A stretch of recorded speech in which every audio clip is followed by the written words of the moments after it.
RFI y France 24 presentan Carrusel de las Artes. María Carolina Piña.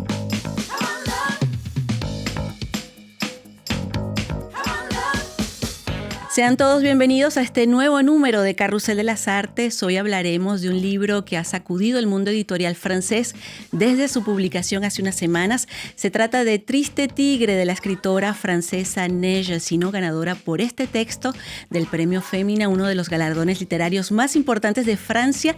Y Neige se encuentra hoy en nuestros estudios. Hola Neige, muchísimas gracias. Estamos muy honrados de su presencia aquí hoy. Gracias, buenos días. Buenos días a usted. Y bueno, tema difícil y tortuoso el que vamos a abordar el día de hoy, el tema del incesto que Neige nos relata y diseca desde su propia experiencia. Así que quédense con nosotros. Esto es Carrusel de las Artes. Hay obras que nos estremecen profundamente y es lo que muchos lectores hemos sentido a la lectura de este libro, Triste Tigre, de la escritora francesa Neige Sinon.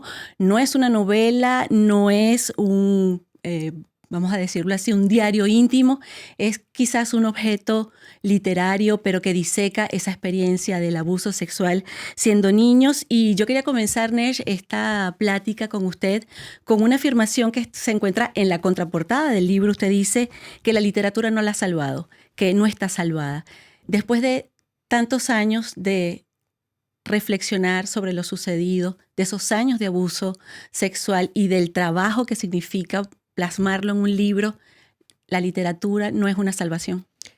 No exactamente. Y lo que pusimos esto en la contraportada porque es un poco un ejemplo de lo que hago en el libro, que es intentar pensar los prejuicios que tengo yo, que tenemos todos acerca de esos temas. Y hay un prejuicio que dice que una vez que escribes o que cuentas tu historia, ya te sientes mejor y como que a través del trabajo artístico ya te salvaste, ya estás bien.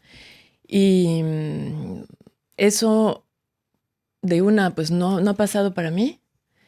Y además me parece que a veces puede ser perjudicial, puede ser incluso tóxico pensar que tienes que salvarte a través del arte. Y que es una postura superior estar bien y sentirse salvado y haber salido adelante, superior a alguien que no está bien. Uh-huh. Y entonces son ideas que circulan y que el propósito de mi texto es esto, y por eso es un texto híbrido, no es narrar mi historia exactamente. Es pensar a partir de mi historia ese tema de qué es en la vida de una persona haber sido abusada de niña, cuáles son las consecuencias cuando uno crece y sí pensar una gran cantidad de temas en relación a esto. Uh-huh. Y el libro, como usted lo decía, es como una reflexión sobre todos los temas que pueden englobar esa experiencia y comienza con el retrato de su violador, que era el marido de su madre. ¿Por qué comenzar por él? Por lo mismo de lo que estábamos hablando, el tema del... sí, de las ideas preconcebidas que uno tiene y de las cosas que yo quiero reflexionar. Y una de ellas es la fascinación por el victimario, la fascinación por la violencia, la fascinación por el que está del lado del poder, que es una fascinación de la sociedad en general, pero también la tengo en mí, porque en toda mi experiencia siempre él me obligó, por lo que yo vivía, a ponerme en su lugar, pero sigo siendo fascinada y interesada en los que están en el poder, en los que perpetúan la violencia, y me cuesta más ponerme en el lugar de la víctima. Y entonces empiezo el libro un poco de una forma de desquitarme de ese prejuicio y de indagar eso. Y entonces empiezo por el retrato del agresor y obviamente poco a poco se vuelve menos importante, menos impresionante. Por eso se llama Triste Tigre, porque mi idea es que el tigre feroz que representa al agresor poco a poco se vuelve triste, se vuelve como un pobre tipo. Y la víctima, a través de mi voz, pero también a través de la voz de otras personas, nos volvemos más importantes y nos volvemos el tema real de este libro. Y usted se analiza usted misma, a su padrastro, a su madre. No hay nada que haya usted querido evitar, examinar en esa reflexión sobre lo pasado. Exacto, al revés, ¿no? Cuando me di cuenta de lo peligroso que es hablar de todos esos temas que han sido silenciados y que crean en la sociedad, pero también en la cabeza de uno mismo, cuando te pones a pensar en esas cosas, te pones en peligro, te atreves a hacer eso, entonces tengo que ir hasta el final, hasta lo máximo que yo pueda decir. Y incluso hasta analizar, hasta preguntarme qué tengo en común con mi violador. ¿Sería yo capaz de cometer un acto así? Todas esas preguntas que se hacen muchas víctimas, no sé si todas, pero muchas personas que han pasado por esa misma experiencia llegan a preguntas filosóficas sobre el mal, sobre si sería cualquiera capaz de hacer eso. Me parece que era un poco la consecuencia natural de ese primer paso de atreverse a. Uh-huh. Fueron varios años, 7, 8 años de abusos sexuales desde que usted era una niña. Y lo que sorprende leyendo de esta experiencia es que en una familia que todo el mundo podría pensar que es normal, que es coherente, son 4 personas, luego nacieron otros hijos de la relación de su madre con este señor, este pobre tipo, como usted lo denomina. También hay el examen de su madre y de que ella nunca se percató y que después de que usted se atrevió a decírselo, estuvo un tiempo con él. Sí, es algo muy común, ¿no? Entonces, hablo de mi historia como un guión, ¿no? Es como un poco el hilo director que me permite narrar. Hay una parte narrativa. Yo considero el texto como una no ficción narrativa, que se inscribe un poco en esa corriente. Y sí, es mi historia, pero también es una historia que se conecta con muchas historias. Y eso es lo más común, que nadie se da cuenta.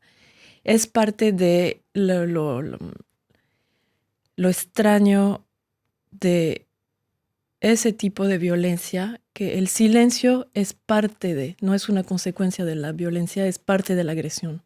Es una violencia que nadie ve, que existe en todos los ámbitos, todas las clases sociales, en todas partes. Y lo más común es que nadie se dé cuenta. Entonces mi madre no se dio cuenta y lo pongo en el libro como parte de mi historia, pero también como un puente para pensar qué nos pasa como sociedad, para que no veamos eso.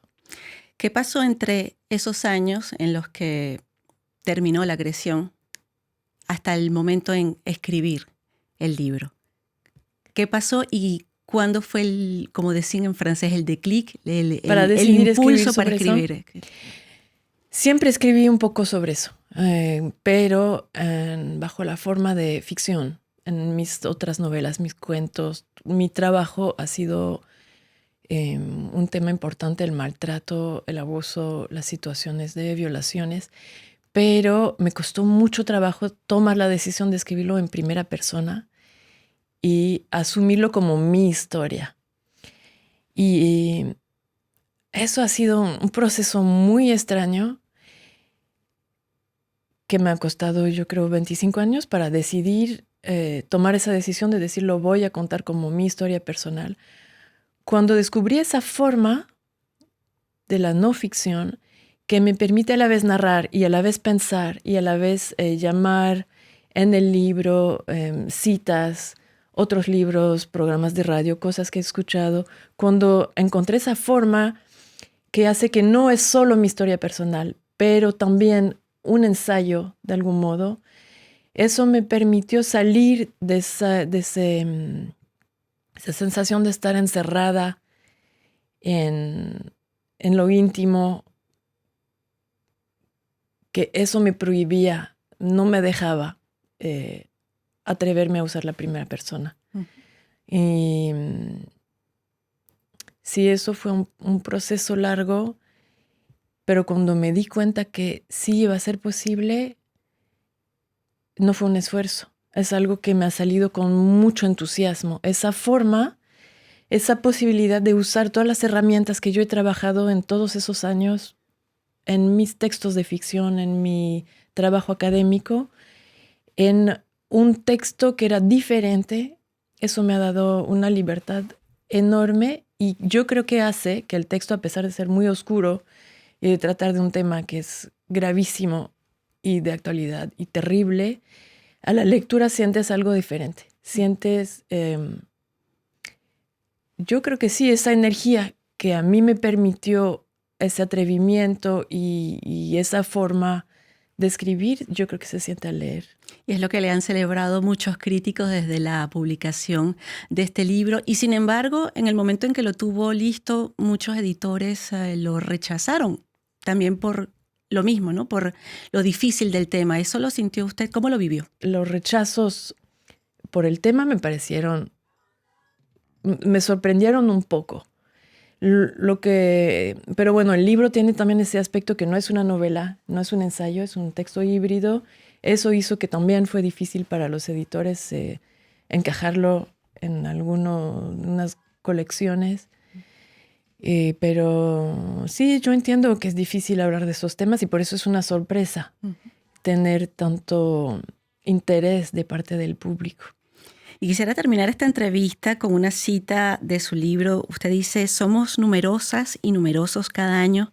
Cientos de miles de personas se despiertan o se acuestan transformadas en uno de nosotros, un ejército de sombras. Usted habla de esa cualidad después de haber vivido esto, de identificar a otras personas que también quizás hayan sido abusadas. Sí, pues yo creo que también es saber eso que me ha permitido escribir este libro. Saber que en persona la cifra oficial es 1 persona de cada 10 ha vivido un abuso sexual infantil o una violación. Y no una. Esas cosas en general duran mucho tiempo, ¿no? Entonces, no es mi historia personal, es un tema, un fenómeno social en Francia y yo vivo en México. En México también es gravísimo, es lo mismo en todas partes. Y el deseo de hacer un poco circular esa palabra para que otras personas vivan lo mismo que yo, que haya ese clic en la cabeza de no estoy sola, no estás sola, ¿no? Ese eslogan que cantamos en las manifestaciones feministas es algo muy potente, es algo muy importante. Salir de esa soledad es un paso adelante. Y con ese llamamiento a salir de la soledad vamos a terminar esta entrevista. Muchísimas gracias, Nesh Sino. Además, me parece que era su primera entrevista en español. Le agradecemos muchísimo haber estado con nosotros para este libro, que además se pronuncia en francés y en español igual, Triste Tigre, de Nesh Sino. Muchísimas gracias a todos ustedes y hasta la próxima.